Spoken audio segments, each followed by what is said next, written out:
Hi, so today we are sitting with Head of Sales and Operation of Cotton Collection, Rakshit Baduri.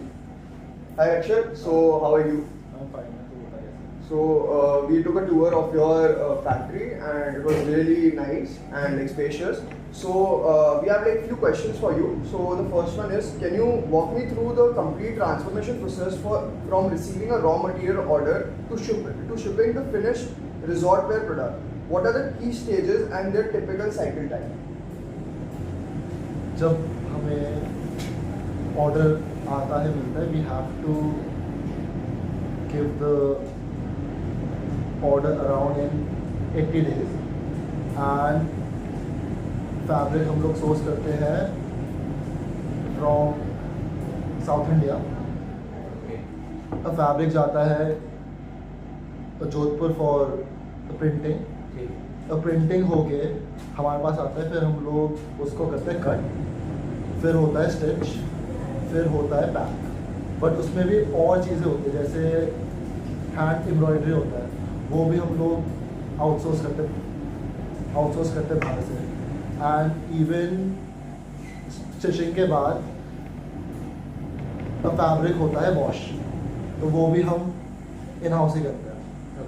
उन सब चीज़ों के बाद fabric होता है, पैक होता है और फिर उसका एक्सपोर्ट। लाइक मतलब रॉ मटेरियल आपके यहाँ आता है बाहर से, जोधपुर से प्रिंट होता है और उसके बाद जो भी आगे का प्रोसेस रहता है यहाँ रॉ मटेरियल आने से फिनिश गुड बनने तक और एक्सपोर्ट करने तक वो पूरा काम आपका। तो जैसे 100 का ऑर्डर आया आपके पास, ठीक है, तो उसको कन्वर्ट करने में कितना टाइम लग रहा है आपको? जैसे फ्रॉम जितने भी स्टेजेस बताइए, ठीक है, from procurement of fabric to the end finish product, तो उसमें 60 to 80 मतलब बनाने में भी उतना टाइम बनाने ठीक है, ठीक है।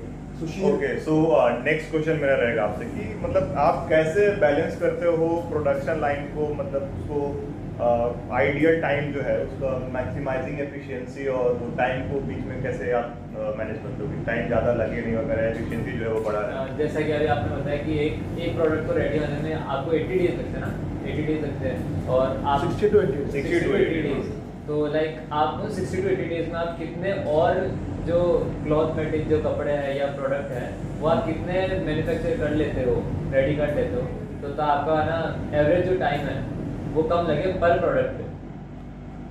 अगर हमारा है कि जैसे ऑर्डर आया है, मतलब बहुत ही उसका लाइक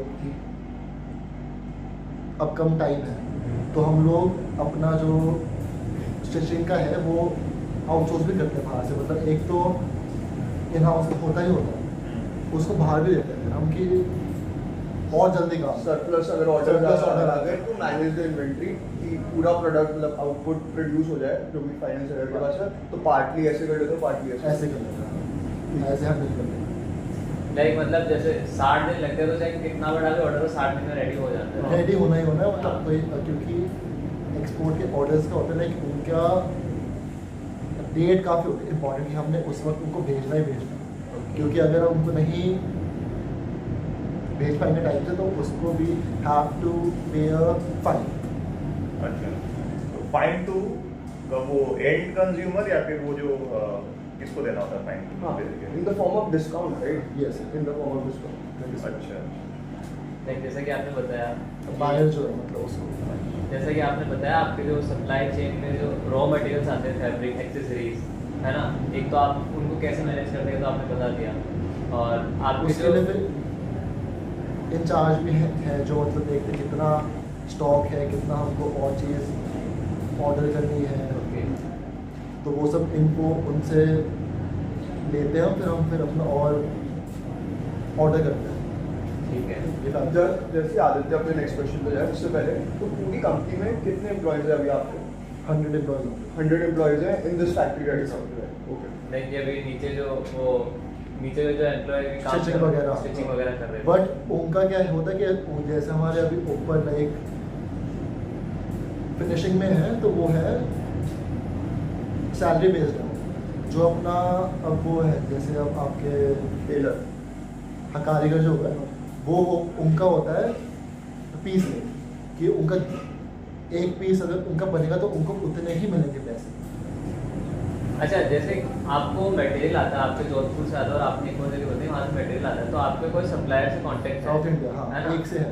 तो वो सप्लायर का जो टाइम है वो आपको कितने टाइम में प्रोवाइड करा रहा है आपको मटेरियल, उसको आप कैसे मैनेज करते हैं? और दूसरा चीज़, उसकी क्वालिटी को आप कैसे मेंटेन रखते हैं कि सप्लायर ने जो आपको मटेरियल भेजा उसकी क्वालिटी अच्छी हो, या आप कैसे मेंटेन रखते हैं? और अगर नहीं है तो फिर क्या होता फिर है? उस केस में क्या होता क्या है? होता है? क्वालिटी को मेंटेन करने के लिए हमारा ये जो सप्लायर है, हम इससे मतलब अब मेरे ख्याल से कितना टाइम हो गया, 8-10 साल, ठीक है। तो हम एक ही रखते हैं। ऐसे नहीं, ये मतलब ये नहीं होता कि अगर उसका रेट कम है तो उससे करने की स्विच नहीं। ये काम ऐसा है कि इसमें हमें क्वालिटी अच्छी चाहिए, ठीक है। तो हम एक से ही काम करवाते हैं।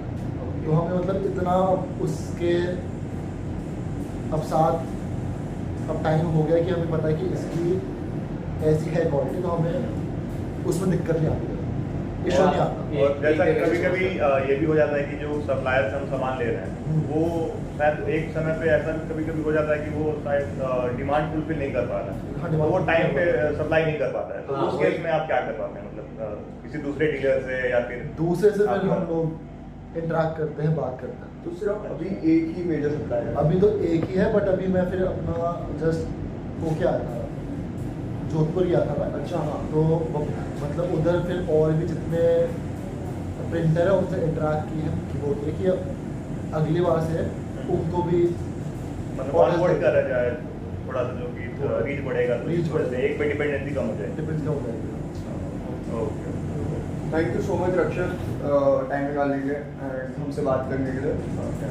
Thank you so much. Anything else कुछ आप बताना चाहेंगे जो हमने क्वेश्चंस पूछे अदर उसके देन additional में भी कुछ अगर कोई supply chain या quality इस से पूरे related? बिजनेस में हार्डेस्ट पार्ट क्या लगता है? अगर किसी को कुछ भी स्टार्ट Patience. करना हुआ टाइप से, अब पेशेंस बहुत चाहिए and you have to give your time. जैसे मैं खुद ऑफिस आता हूँ 8 to 8, मतलब तो वो ये कि हार्ड पार्ट वो ये कि you have to be here. तुम ये नहीं बोल सकते कि अच्छा एम्प्लॉय है, स्टाफ है, उनके ऊपर छोड़ दिया, क्योंकि आज जो भी लोग अभी तक ऐसा रहा है कि जिनका आदत हो कि वो ऑफिस से नहीं आते, वो हमेशा अपने एम्प्लॉय पे छोड़ देते हैं, तो उनका काम फिर ओवर हो जाता है, तो बंद हो जाता है। तो कंसिस्टेंसी और डिसिप्लिन। पूरे आपके जो ऑपरेशंस का काम है इसमें सबसे ज़्यादा आपको प्रॉब्लम कहाँ फेस होती है कि मुझे यहाँ सबसे ज़्यादा प्रॉब्लम होती है इस वर्क में, या फिर उसको आप कैसे मैनेज करते हैं? स्टिचिंग में मेन अब इशू आता है कि मतलब जैसे इतनी बार हुआ है कि ऑर्डर है बट अपना कारीगर ही नहीं आ रही, ओके।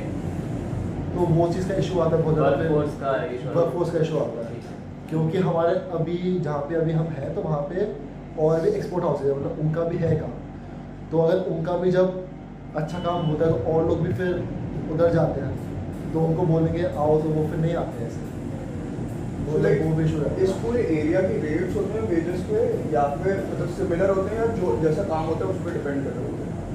मतलब उसे Labor के almost लेबर के चार्जेस सिमिलर ही होते हैं पूरे एरिया के पूरे एरिया के same। ठीक है, तो लाइक 10 to 15 के मंथ को कमा लेते हैं? नहीं। हेल्पर जैसे इसमें भी हम आते हैं कि एक होता है स्किल्ड, ओके।